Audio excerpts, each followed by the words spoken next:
Are you ready? You think you can tell us what to do? You think you can tell us what to wear? You think that you're better? Justin Herbert or Phillip Rivers? Oh man, I got the longevity. I got 24 seconds. Justin Herbert. Yep, that's it. That's it.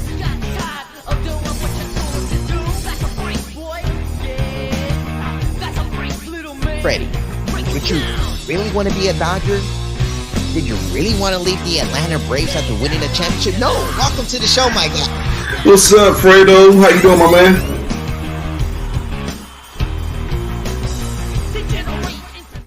Wow. There's big wow right now. It's just from the excitement, guys, that's happening on Monday Night Football right now, currently with the Kansas City Chiefs and the Raiders. If I can call it correct, the Raiders just scored a touchdown.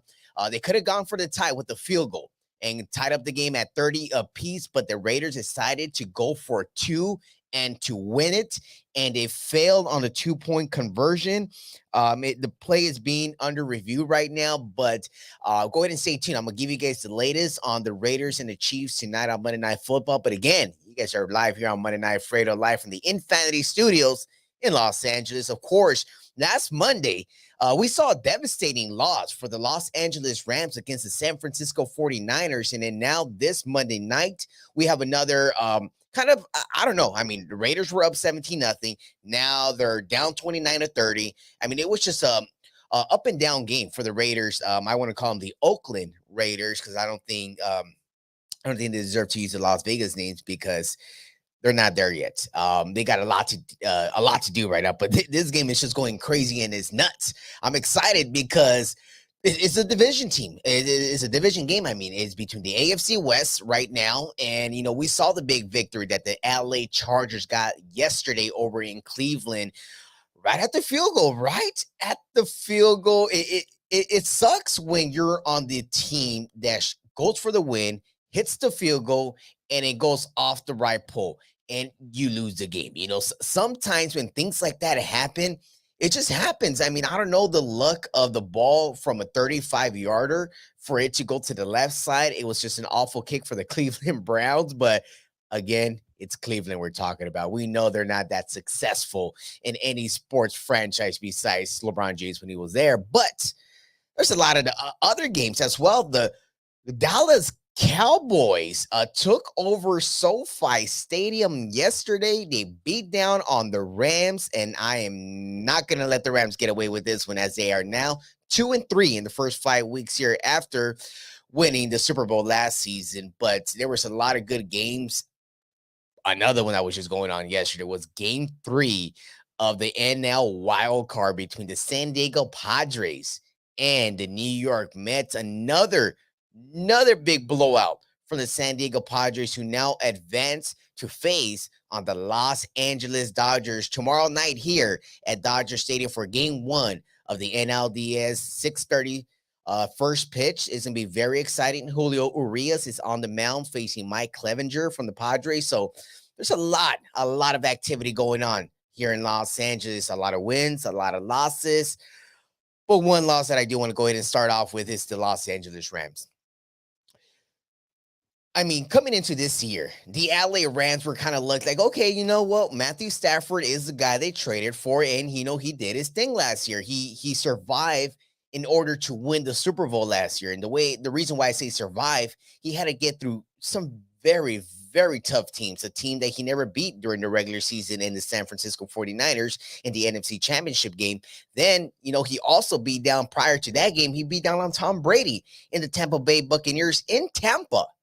And then SoFi Stadium, Super Bowl, he's down late in the fourth quarter against a rookie quarterback, or second-year quarterback, in Joe Burrow in the Cincinnati Bengals, and they were just this short from now winning it, but they won it. Coming into this year, they were like, well, you know what? They're going to go back-to-back. There has not been a team in over 20 years to go back-to-back. The Rams are kind of favorites. I mean, that was in week 1. It's week 5 now, and the Rams are 2-3. Talking about the 3 losses, I want to go ahead and point it out. Week 1, Buffalo came into SoFi Stadium and destroyed the LA Rams. Then another big game last week. They lost again. Yep, again, big one. Then 6 days later, here at SoFi Stadium, last night against the Dallas Cowboys, who are America's team, they lost again. And it seems like every loss they're losing, they're not losing by a field goal. They're not losing by a touchdown. They're losing by multiple touchdowns. You know, they lost a lot of great defensive players on the defensive side, starting with Sebastian Joseph Day. You know, that was their main defensive lineman that they lost to the LA Chargers, who is now a big piece for the Chargers on a defensive run, because they're very good on that. I will be touching base on that because Austin Eckler is amazing right now. But the Rams, what can they do now? They are facing the Carolina Panthers, who just fired their head coach earlier this morning. The Panthers are coming to SoFi Stadium next Sunday. So it's going to be kind of good to see a lower division team like the Panthers to face off the Rams, to see if the Rams can actually win and compete against them. That is something that it's still, you know, Matthew Stafford said yesterday after the game during the post game. He's like, hey, you know what? This is another bad game early in the season. You know, last season they did go on the 3-game losing streak, if I'm correct. They were on a 3-4 game losing streak in the middle of the season, around November, and a lot of people were questioning Matthew Stafford, but he ended up turning it around. He won the chip. But this year, it seems something is different in LA Rams land over there, because it's Matthew Stafford, Cooper Kupp, amazing. I guess you can kind of say amazing on Cooper Kupp's side, but anything else around that? Allen Robinson? I mean, Allen Robinson was the guy they acquired after trading Cooks away so they can kind of fill in that hole. That guy has just disappeared. And the reason why I know that is because he's on my fantasy team. I drafted Allen Robinson too early, thinking like, okay, he's a weapon that the Rams got, that maybe he's going to be very effective on the field. But no, 0 for Allen Robinson the third. And yes, I'm gonna use your full name here, but come on, man, you got to do something. You definitely got to do something. And you know, let's need Sean McVay and the LA Rams got to go ahead and put something together. And I mean, yeah, it's not bad being 3-3 if they beat the Carolina Panthers, because the Panthers are going to come in hot. They're going to come in hot after firing their head coach and also firing their defensive coordinator. They're going to come in hot into this game, seeing a beat-down Rams team like, hey, maybe we can take them down. And maybe the Rams might not look at them like, hey, you know, we got the Panthers coming in, and we got Baker Mayfield, let's not forget. So it's going to be somewhat pretty good and competitive to go ahead and see what's going to happen at SoFi Stadium this upcoming Sunday. But I do kind of want to give you guys another update because I'm so into this game right now, man. The Chiefs and the Raiders, and the Chiefs got the ball. 2:44 remaining in the game, 30-29, and all they got to do is just run the ball and kill the time. Let's see what happens right there. But the Chiefs are up 30-29. I will talk a little bit more about the Chiefs and the Raiders when we come back from our first commercial break. But before we go to our commercial break, I want to touch base on the Chargers real quick. What I saw yesterday in the Chargers was that, okay, you know what? They can compete with any team out there on the field. But one thing they cannot do is compete coach for coach. And I just got a lot of response for the people that saw this. Oh my Jesus Lord. If it wasn't for Jacoby Brissett, who is a quarterback of the Cleveland Browns, if it wasn't for Jacoby Brissett, Brandon Staley would be jobless this morning. Jobless. He went for it on 4th down again late in the 4th quarter, thinking they were going to complete it. And it was an incomplete pass to Mike Williams. But stop and think for a second. You're up in this game. You're on your side of the field. Austin Eckler is having a career day on the field. Give it to Eckler. Let Eckler run for 1 yard and get you a first down and win the game. Why go for a freaking pass and almost lost the game? The moment that pass was incomplete, Twitter was going nuts. Fire Brandon Staley. Dumbest decision I've ever seen in an NFL football game. when you see certain things like that, it makes you kind of scratch your head a little bit and be like, man, can this guy actually take this team to the promised land? It made me think and realize that Brandon Staley has his way, which is 4th and Staley. 4th and Staley got away with a crucial interception late in the game, which is the reason why I'm saying Jacoby Brissett saved Brandon Staley's job. I'm serious, man. I'm serious.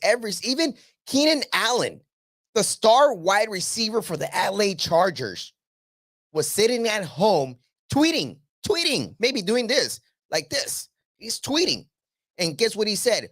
What the F was that? He tweeted that live during the game. So if you have your star wide receiver saying, why the F are you going for it? Then, with 5 seconds remaining on the clock, Chargers down by 1. The Browns are going for the kick. 30-yarder, and it's off to the left side. And the Chargers leave Cleveland with a surviving battle they battled their behind in this game. They walked away with the W. Brandon Staley walked away with a lot of criticism. A lot. Even though he won the game, got criticized a lot. Still till today, a lot. And I don't even know what else to say on Brandon Staley, but I mean, oh Lord. He won the game. That's all I got to say. He won the way. Staley's way found a way to win this game again. That's all I got to say. It's crazy to be around that and see what's going on, but man, oh man, I just can't stand it.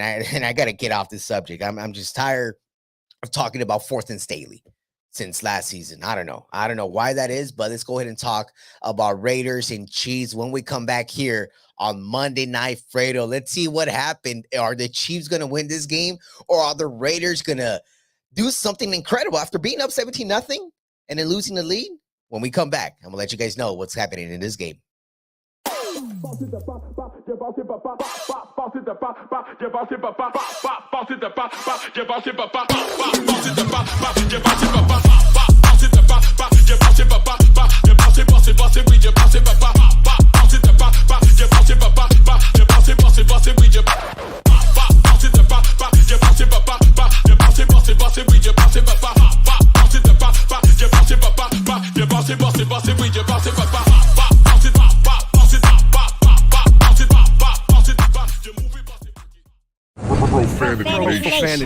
Profanity Nation. A podcast for the fans, by the fans. Dive deep into the topics the other shows miss. Raw and uncensored. And he's going to play team ball. His legacy is at stake. Rare, hard-hitting interviews with players, coaches, and you, the super fans. I'm not hating. I'm like, okay, cool. Good. 3 championships in 5 years. He's more than good, bro. Profanity Nation. Listen live or subscribe on your favorite podcast platform. Powered by Jesse Brown of Keller Williams. Hey guys, you got to check out the Pure Life Alternative Wellness Center. It's a family-owned and operated pre-ICO, Prop D compliant, and recreational collective serving Chatsworth, the San Fernando Valley, and the surrounding Los Angeles areas. They offer discounts for all our veterans and seniors 55 plus, as well as first-time patient and referral discounts. You can order online at purelifesfv.org. That's purelifesfv.org. And we're back here on Monday Night Fredo, live from the Infinity Studios here in Los Angeles. Again, go ahead and follow the Infinity Studios on YouTube, on Twitter, on Instagram. Go ahead and follow all the great, amazing shows they got coming up here. Of course, you get to catch Monday Night Fredo here. You get to catch the Waiver Wire. You get to also catch the Profanity Nation here on the Infinity Studios every Sunday, 8:30 Pacific. Of course, if you guys want to catch on the LeBron hater, go ahead and catch Money Mike. I think Money Mike is still here in the studio, but Money, if you can hear me, you're a hater. But another guy who is a hater on the Raiders is myself. Maybe you can say that because a lot of people say, hey, Fredo, stop hating on the Raiders. Every time the Raiders lose, you're out on Twitter saying stuff. Well, hey, if they lose, what do you want me to say? Stay quiet?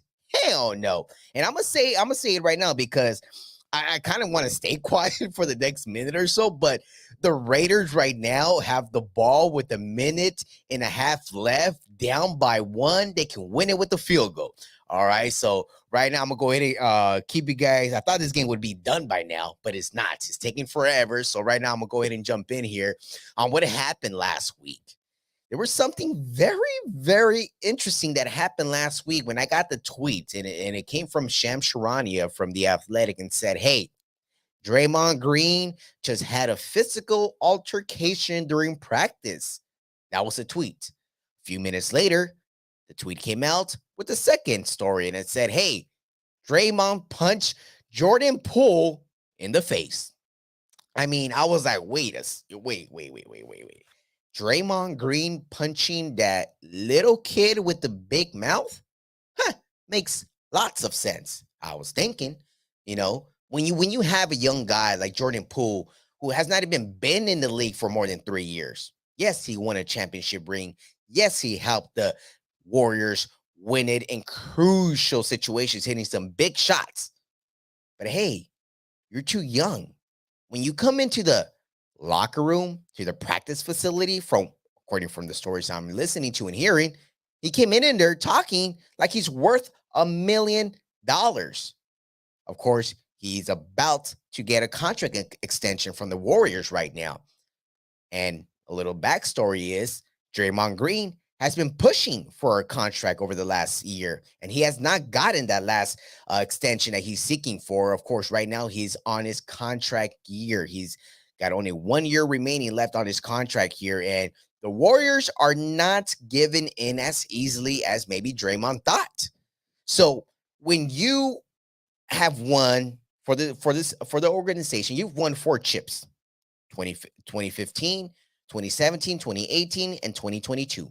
When you win 4 chips for the organization, you expect some sort of respect and like, okay, here's 2-year extension, $45 million. To stay happy and calm and relax, not be punching teammates out on the court. But when you don't pay the man, you got him angry, then you got a young kid who's about 23 years old over here talking trash on the practice facility court. Draymond is not going to stay calm. I mean, you're giving this man $100 million. You can't even give the man who got you 4 chips some sort of cash. That man's going to let it out on this kid. And that's exactly what happened the other day when I saw the clip. And of course, TMZ got to come in with the story as always and give it to us. And of course, if we can go ahead and pull this video up for the people that did not get a chance to see this, Draymond Green attacked Jordan Poole after, let's not forget this, after Jordan Poole put his hands on Draymond first. This is what happened.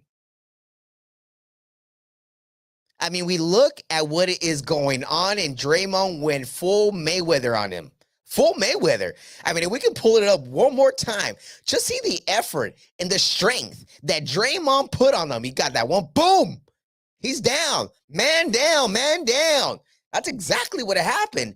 Steph Curry was on the court. Andrew Wiggins was on the court. A lot of people were on the court, but I mean, I said this earlier this week. Draymond, I understand why you did that. A lot of people don't get it. They're like, oh, well, you shouldn't be beating up your teammates. Hey, he's not beating up his teammate. He's beating up ownership right there. Ownership is not paying the man. And you're paying that man hundreds of millions of dollars? No, hell no. Draymond said, boom, there you go. Pay me. If not, trade me. Of course, the great Stephen A. Smith this morning came out with a nice little story. I don't know if some of you guys are buying it, but I'm kind of am. I'm buying this story that Draymond is trying to find his way out of the Warriors and make his way to Lakerland, which, of course, Draymond Green is a Clutch Sports client, represented by Rich Paul, who is also LeBron's agent. So we always like to connect these dots like, okay, well, Rich Paul controls this guy. Rich Paul controls this. We've seen what happened when Rich Paul controls Anthony Davis, when Rich Paul controlled Kentavious Caldwell-Pope, which was the centerpiece of the whole LeBron James situation. But I don't know. I mean, Draymond coming to the Lakers, I'm kind of up for it. I mean, I would love to see AD, LeBron, and Draymond on your front court. And then whether we give a Westbrook or we give up the 2 draft picks, who knows? But having Draymond on the Lakers, I'm good with that. I want him on here. So, Draymond, if you want to find your way over here, come on down. That's all I got to say. But another thing I got to say to give you guys another quick update on what's going on Monday Night Football. Not Monday Night Fredo, but Monday Night Football right now live on ESPN. 50 seconds, according to my watch here, 50 seconds remaining. The Raiders are still down. They're right on the middle of the field. They're still yards away from getting a field goal. So they are not there. They are out of timeouts as well. Very important thing to look at right there. They're out of timeouts. 3rd and 1 on the Vegas 46-yard line right now.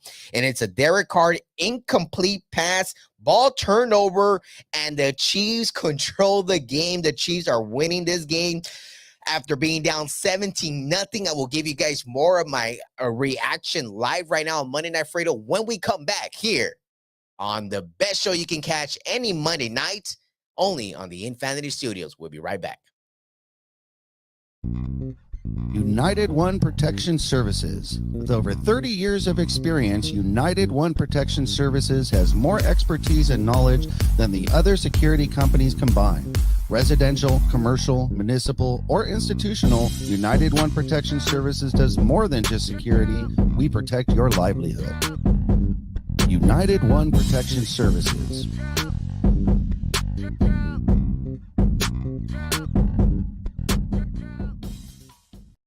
Wow, guys, and I'm doing this live, as you guys, of course, most of you guys who follow me on Instagram and Twitter, go ahead and do that right now at Fredo Cervantes.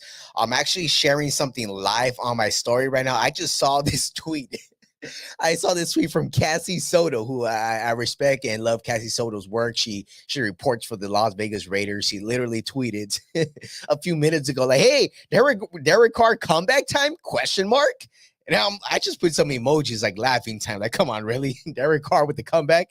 Oh my God, this is hilarious. But I'm sorry, guys. It's just funny because especially when you start the season 0-3. Come on, really? You started the season 0-3 after being so hyped all offseason. Oh, we got Devontae Adams, we got Darren Waller, Hunter Renfrow, we got Derek Carr. Come on, man. You're up 17-0 in the Chiefs' kingdom in Kansas City, and you cannot close that game? What does that got to tell you? What does that got to tell you? You're up 17-0 in the second quarter.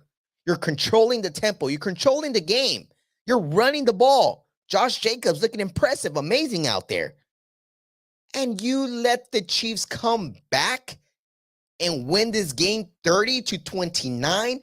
And it could have been a tie ball game. So this is where I really want to touch base on, because this is live. This game just ended minutes ago. The Raiders scored a touchdown. They were down 23-30. If anyone out there knows how to count, 23-30, meaning you're down 1 touchdown, 7 points.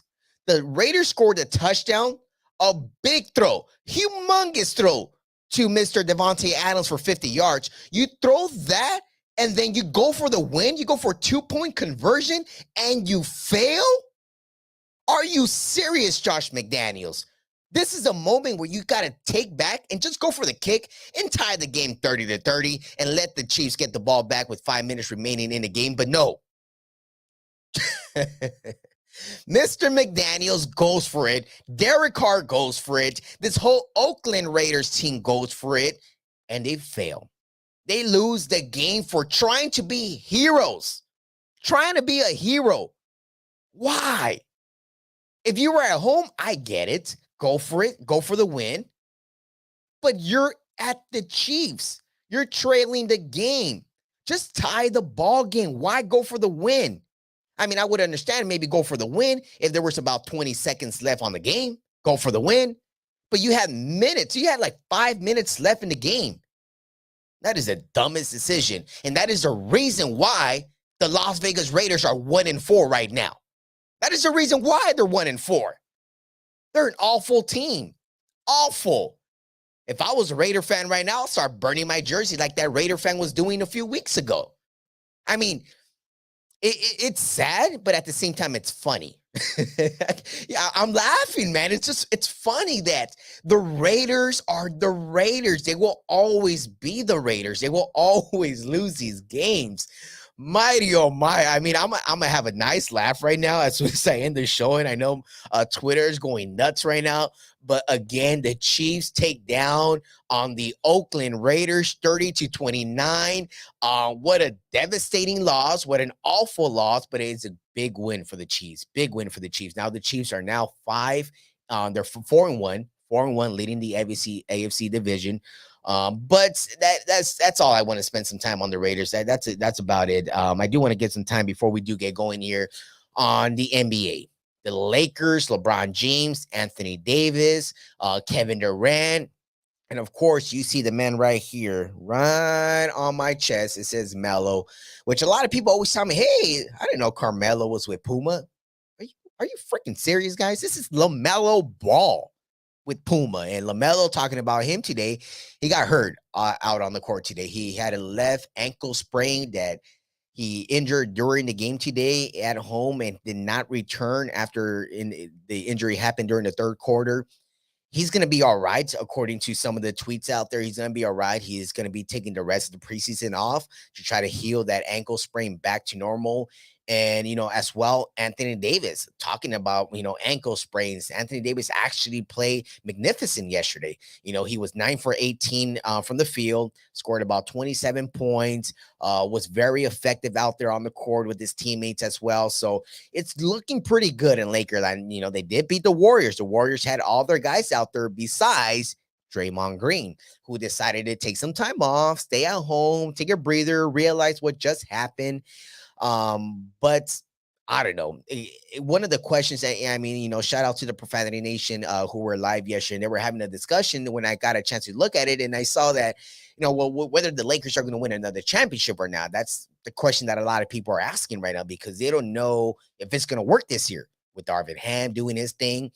I honestly, I think something good will come out of this season. I don't know if it's going to be a championship, but I know it's going to be something good besides, LeBron breaking the records and whatnot. But it's going to be a very interesting. I think the Warriors will be the only team to get in the Laker way. I don't think there's another team that's going to get in the way. The Memphis is too young. Memphis too young.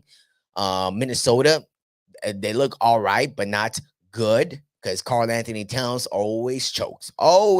I can't stand Karl Anthony Towns in the moments he chokes big time. So there's a lot of different teams that are going to be looking good, but another surprising team that I'm looking out there and I'm like, okay, this we got to look out for this is Ben Simmons and Kevin Durant and Kyrie Irving. Those three guys are finally looking pretty good. I mean, it's plain and simple. They're looking good, super good. That I'm even thinking, I'm like, okay, maybe this year is a year we're going to have that Laker and Brooklyn matchup in the finals. Who knows? But I believe in Brooklyn, and I believe in the Lakers as well. But another team I do believe in before I do let you guys go, because I'm just looking at the score. I don't know if the camera can catch this, but it's my ESPN app. Just looking at the score, 30-29. Impressive. It's pretty funny. But before we do get going right here, I want to let you guys know the Dodgers tomorrow, game 1 of the NLDS, first pitch at 6:30, live from Dodger Stadium. Mike Clevenger for the Padres and Julio Urias for the Los Angeles Dodgers. Another question, similar question. Can they win it this year?